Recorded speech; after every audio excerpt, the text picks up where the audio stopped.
Maasai lion hunt.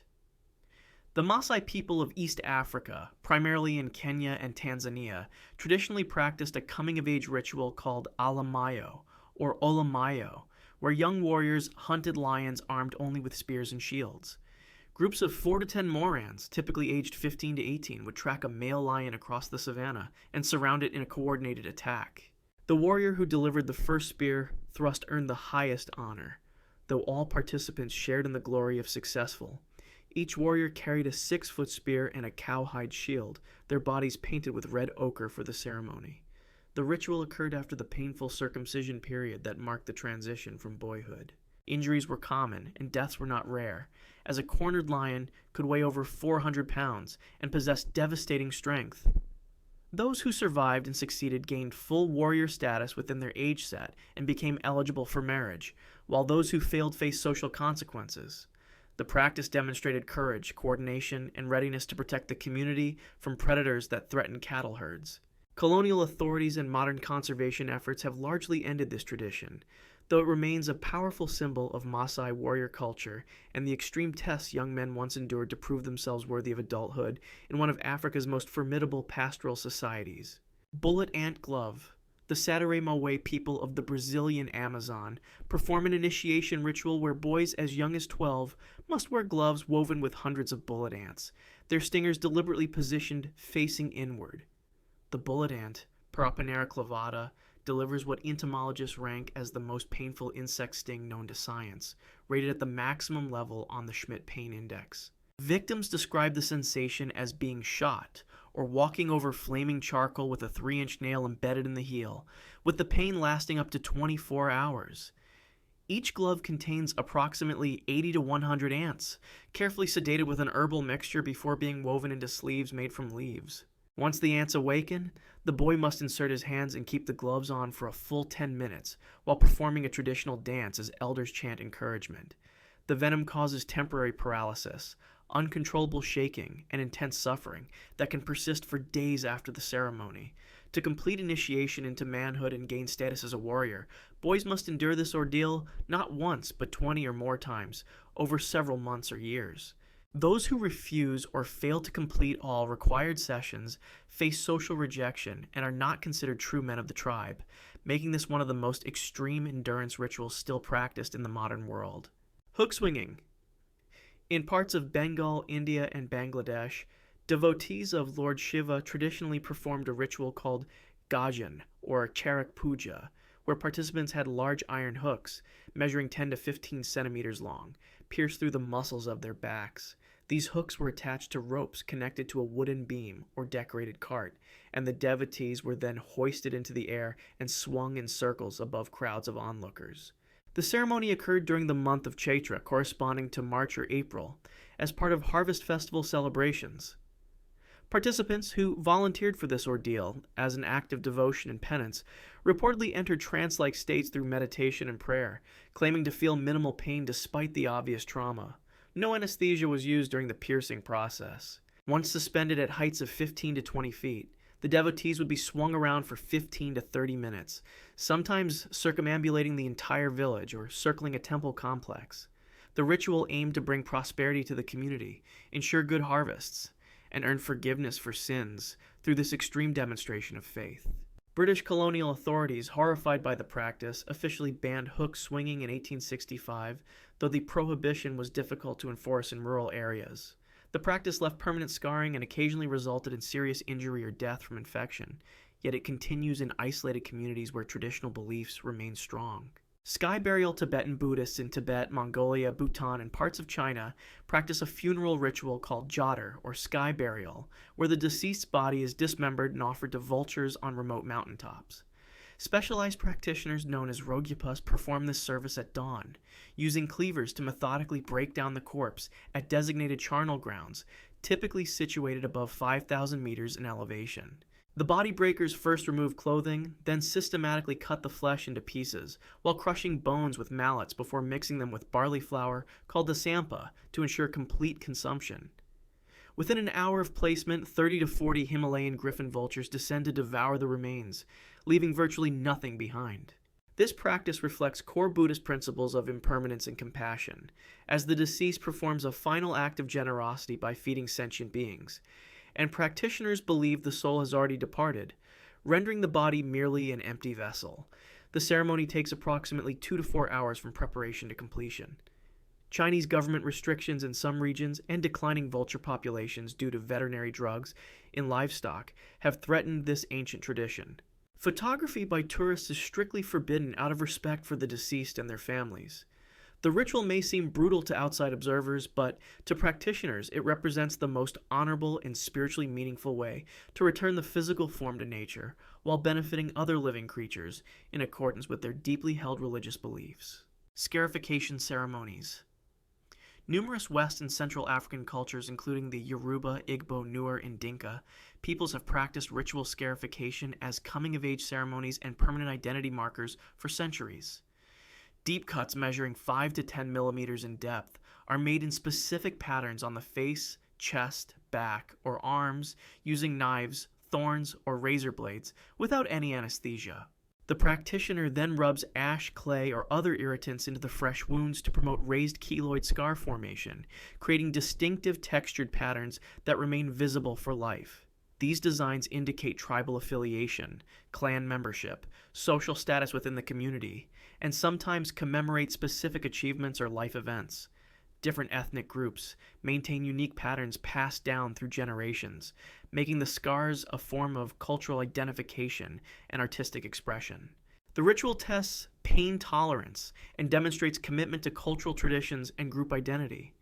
Depending on the culture, scarification may be performed on children as young as 5 years old, or wait until puberty around ages 12 to 15.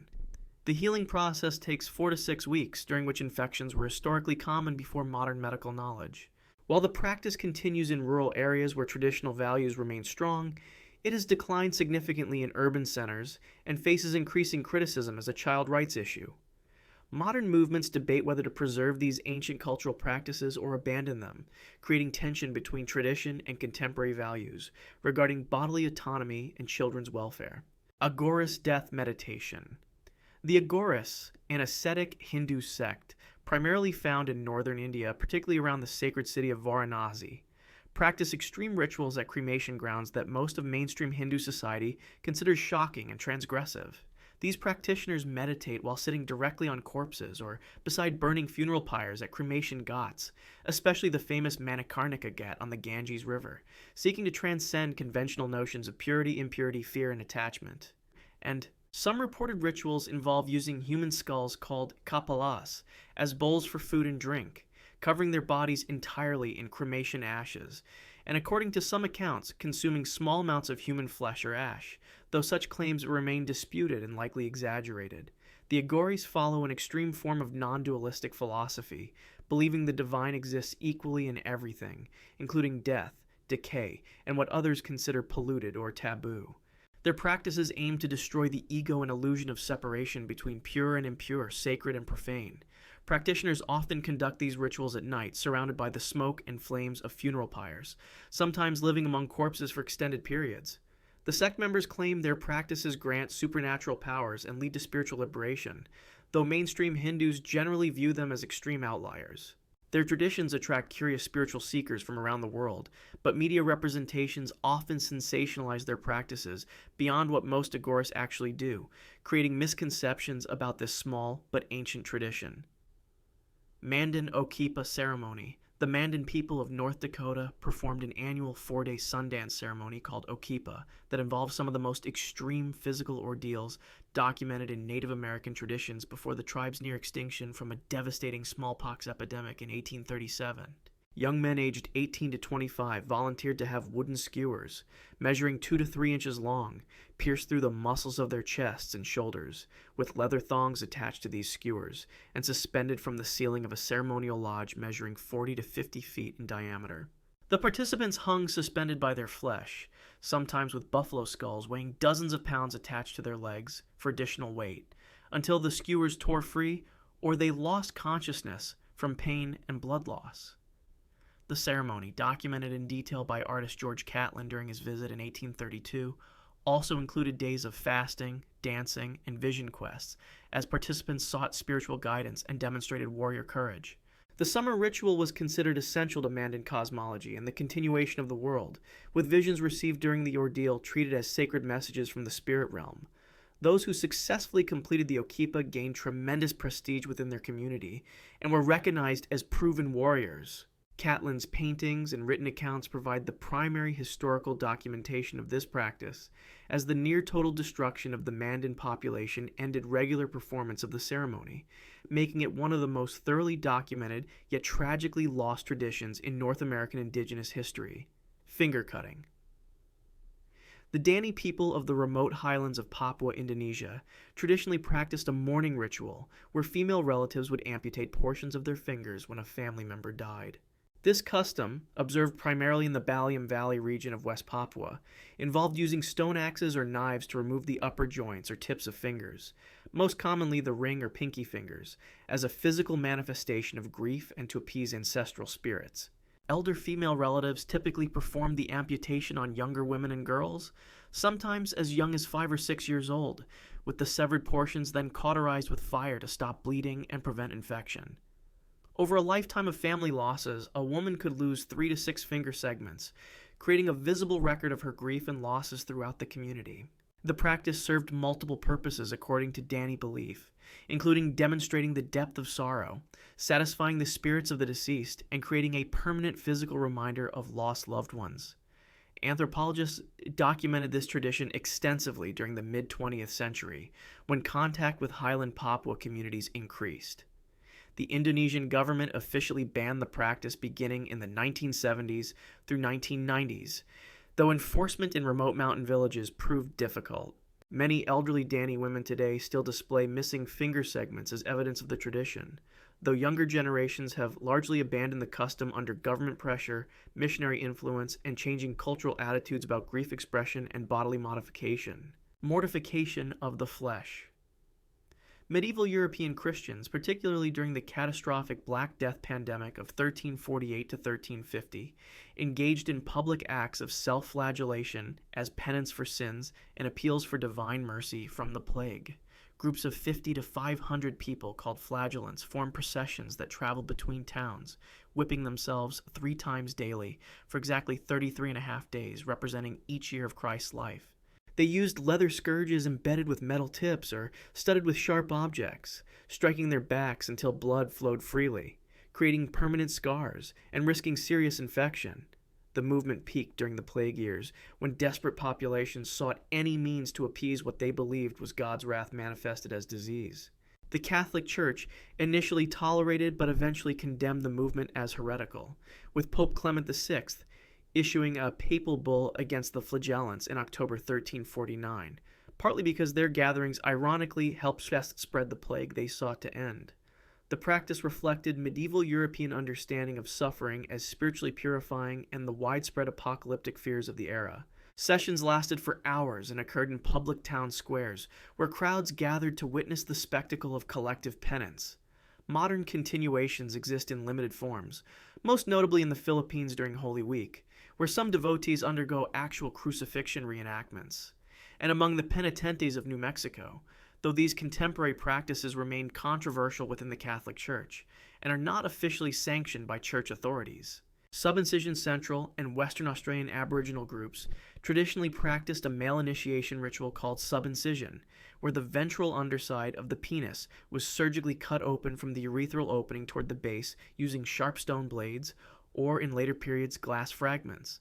This procedure, performed without any form of anesthesia, typically occurred during adolescence between ages 15 and 18 as part of a complex multi-stage initiation system, usually following an earlier circumcision ceremony. The initial cut measured 2 to 5 centimeters in length, though some men underwent repeated procedures throughout their lives to deepen the incision during subsequent ceremonies. Healing required 2 to 4 weeks, during which the initiate received special care and instruction from elder men who had themselves undergone the procedure. The permanent opening created by subincision required men to squat when urinating for the rest of their lives, marking them unmistakably as initiated members of their community. Elder initiated men performed the ritual, while accompanying songs and ceremonies conveyed sacred knowledge, restricted to those who had completed initiation. Anthropologists, including Spencer and Gillen in their early 20th century studies, documented significant geographic variation in the depth and extent of subincision across different Aboriginal groups. The practice served to create physical bonds between initiated men, marked full adulthood and access to secret ritual knowledge, and represented a profound transformation from boyhood to manhood. The ritual has declined substantially due to Western influence, health concerns, and changing attitudes, though some remote communities may continue modified versions of traditional initiation practices. Thaipusam Kavadi Autumn. During the annual Hindu-Tamil festival of Thaipusam, celebrated in January or February according to the Tamil month of Thai, devotees demonstrate extreme devotion to Lord Murugan by carrying ornamental structures called kavadis that attach to their bodies through metal hooks and skewers pierced through skin and muscle. The most extreme practitioners have metal skewers measuring up to 30 centimeters long driven through their cheeks, tongues, and torsos, while elaborate kavadis weighing 30 to 40 kilograms hang entirely from hooks embedded in the back and chest. Tongue piercing prevents speech during the ritual, forcing participants into silence as they undertake pilgrimage walks of several kilometers to Murugan temples, most famously to the Batu Caves in Malaysia, which attracts over 1 million participants annually. Devotees prepare for weeks through fasting, celibacy, and prayer, entering what they describe as a trance state, during which they claim to feel no pain despite the obvious physical trauma. Some participants dance energetically while carrying their kavadis and bearing the weight of the piercings. The ritual represents fulfillment of vows made to the deity, seeking divine favor, demonstrating penance, and displaying the depth of religious devotion through voluntary suffering. Medical professionals have expressed concerns about infection and injury risks, though devotees report that wounds typically heal rapidly, which they attribute to divine protection. The practice remains controversial in medical and human rights communities, but continues to grow in popularity among Tamil Hindus in India, Malaysia, Singapore, and diaspora communities worldwide, representing one of the most visually striking and physically demanding religious rituals still widely practiced in the modern era. Jallikattu bull taming. Jallikattu, a traditional bull taming sport practiced in Tamil Nadu, India, forms a central part of the Pongal harvest festival and traces its origins back over 2,000 years, according to historical references. Participants attempt to grab the large hump on a bull's back and hold on for a specific distance, typically 15 to 20 meters, or for a duration of approximately 30 seconds, while the animal runs at full speed through crowds. The bulls, specially bred for size and aggression, weigh 400 to 500 kilograms and are deliberately agitated before release into an arena containing 100 or more young men competing simultaneously. No protective gear is traditionally permitted, leaving participants vulnerable to the bull's horns, hooves, and massive weight. Between 2004 and 2014, the sport resulted in over 1,100 documented injuries and 17 human deaths, along with numerous bull injuries and fatalities, leading animal rights organizations to petition for its prohibition. The Indian Supreme Court banned Jallikattu in 2014, sparking massive protests across Tamil Nadu where the sport represents cultural identity and pride. The ban was reversed in 2017 after unprecedented demonstrations, though new regulations require some safety measures and veterinary oversight. The sport remains economically significant for maintaining indigenous cattle breeds and provides substantial income for rural communities.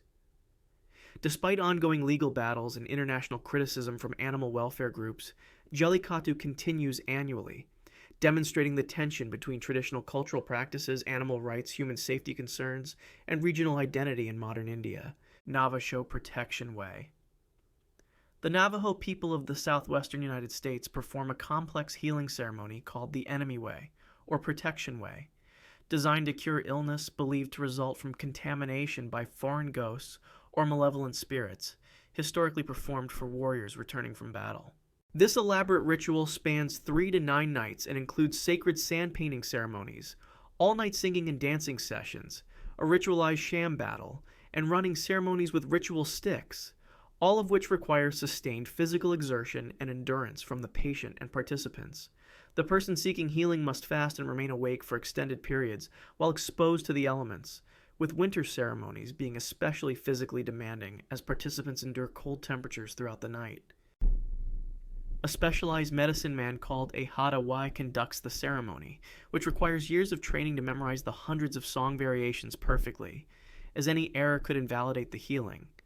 Intricate sand paintings created with colored sands are destroyed immediately after use as part of the sacred process. The ceremonies cost thousands of dollars to perform, requiring payment for the medicine man, materials, and feeding all participants and community members who attend. The ritual aims to restore Hozo, the Navajo concept of harmony and balance, protecting the patient from spiritual harm while reintegrating them into the community. Modern Navajo communities have adapted the enemy way for military veterans dealing with post-traumatic stress, recognizing its therapeutic value for those who have experienced combat. The ceremony demonstrates endurance, commitment to healing, and the patient's willingness to undergo significant hardship to achieve spiritual restoration, though the tradition faces challenges as fewer young people learn the complete ceremonial knowledge required to perform it properly. Gorihaba fire walking.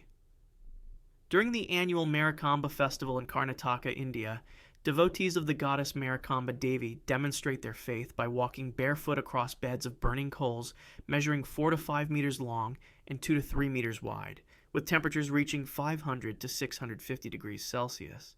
The coal bed is prepared through an elaborate process lasting 6 to 8 hours, burning specific types of wood to create an even surface of glowing embers that radiates intense heat.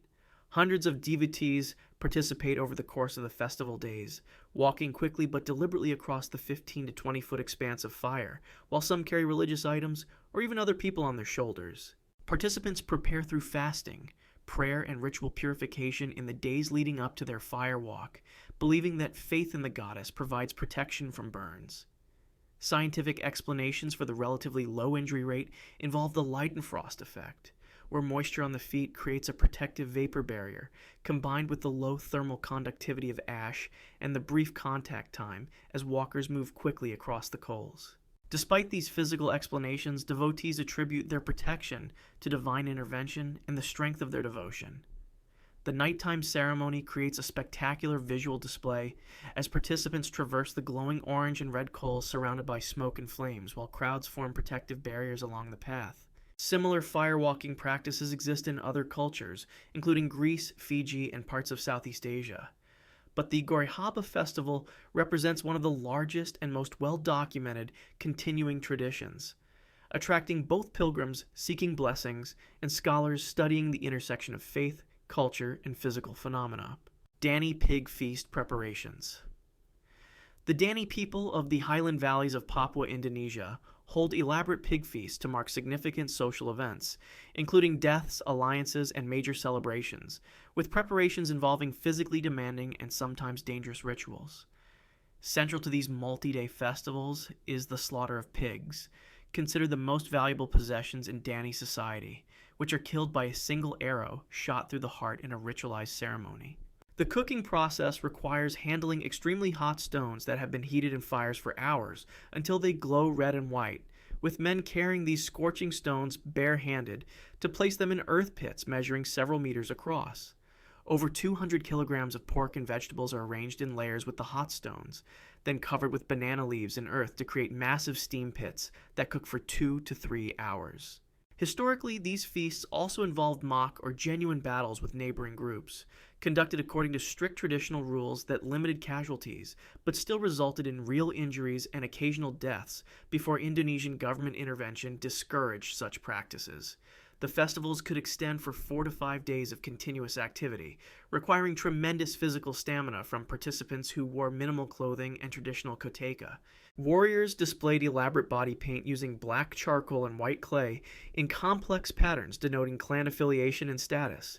The number and size of pigs slaughtered demonstrated a family's wealth and social standing within the community.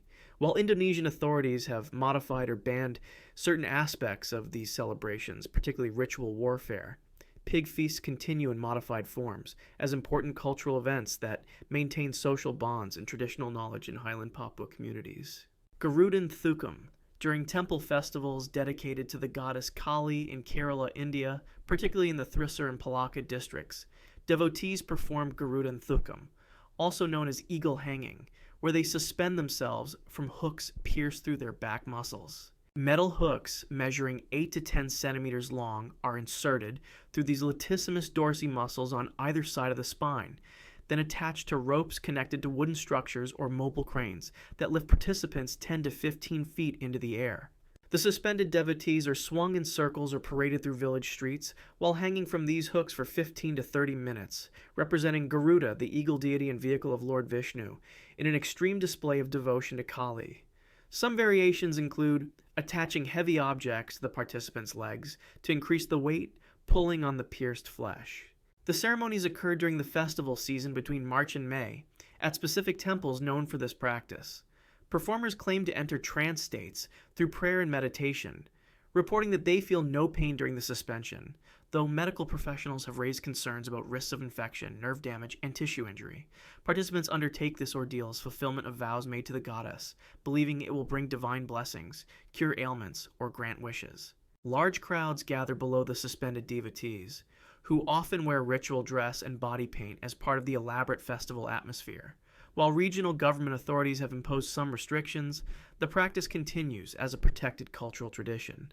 The ritual bears similarities to the Karak Puja hook swinging of Bengal, reflecting a broader tradition of devotional suspension practices across different Hindu communities, though each maintains distinct regional characteristics and theological meanings. Maya bloodletting rituals. The ancient Maya civilization of Mesoamerica, which reached its peak between 250 and 900 CE, practiced elaborate bloodletting rituals where nobles and royalty pierced their tongues, genitals, earlobes, and other body parts with implements, including stingray spines and obsidian blades, as offerings to the gods. Stingray spines measuring 10 to 15 centimeters long and obsidian blades approximately 2 to 3 centimeters wide were the primary tools for these ceremonies, which occurred during important astronomical events, ruler transitions, and major religious observances. Men, particularly those of highest rank, commonly pierce their tongues or genitals, while women typically pierce their tongues, ears, and lips, with the specific body part often corresponding to social rank and ceremonial context. The blood was collected on bark paper, which was then burned as an offering, with the rising smoke carrying prayers and communications to the divine realm. Participants often combined bloodletting with consumption of hallucinogenic substances to induce vision quests, during which they believed they could communicate directly with gods and ancestors. The rituals are extensively documented in stone carvings, particularly the famous lintels at Yaxchilan dated to 709 CE, which depict Lady Kabal Suk pulling a thorned rope through her tongue, while her husband King Shield Jaguar holds a torch above her. The practice served multiple purposes, including validating royal authority, maintaining cosmic order, marking important life transitions, and demonstrating the ruler's willingness to sacrifice their own bodies for their people. Excessive bloodletting could result in death or permanent injury, and the practice carried significant risks of infection in the tropical climate. The Spanish conquest and forced conversion to Christianity ended these rituals, leaving only archaeological evidence and codices as records of this central aspect of Maya religious life. Yanomami endocannibalism.